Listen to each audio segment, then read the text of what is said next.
এমন কিছু না, আসলে আমি বিদেশ থেকে যে টাকা নিয়ে আসছিলাম ওই টাকা শেষ হয়ে গেছে, এই জন্য বাজার করতে পারতেছি না। কি কাম করছিস তুই বিদেশে 5 বছর?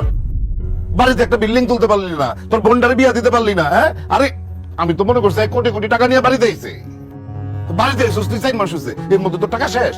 এই 5 বছর তুই বিদেশে কি করছস? ঘোড়ার ঘাস কাটছস? কাজ কাম করস নাই? কাজ কাম করুন কেন? এই বৌমা তো কিছুক্ষণ পর পরই খালি মুখে কল দেন, বৌমার সাথে কথা কইতে কইতেই সময় শেষ। না মা, আমি পারুলের সাথে সবসময় ফোনে কথা কইতাম না, দিনেও কাজ করতাম, রাইট ওভার টাইম করতাম, টাকা পয়সা যা কামাইতাম তোমাদের সংসারের খরচের জন্য পাঠাইতাম, আর নিজে একটু একটু করে জমাইছি। এখন বিদেশে আগের মতো ইনকাম নাই আমরা। ফালতু কথা বলবি না আমার সাথে তুই। বিদেশে এখন আগের মতো ইনকাম নাই। ওই বেটা, সবার কাজ তো একরকম না, সবার মালিকও একরকম না। যাই হোক, বিদেশ থেকে তোমার যে টাকা পাঠাইতাম ওইখান থেকে 20,000 টাকা দাও, আপাতত বাজার সাজাটা করি। হ্যাঁ, এই তুই যে আমার অ্যাকাউন্টে টাকা পাঠাইছস সেই টাকা কি আমার কাছে আছে নাকি? খরচা করে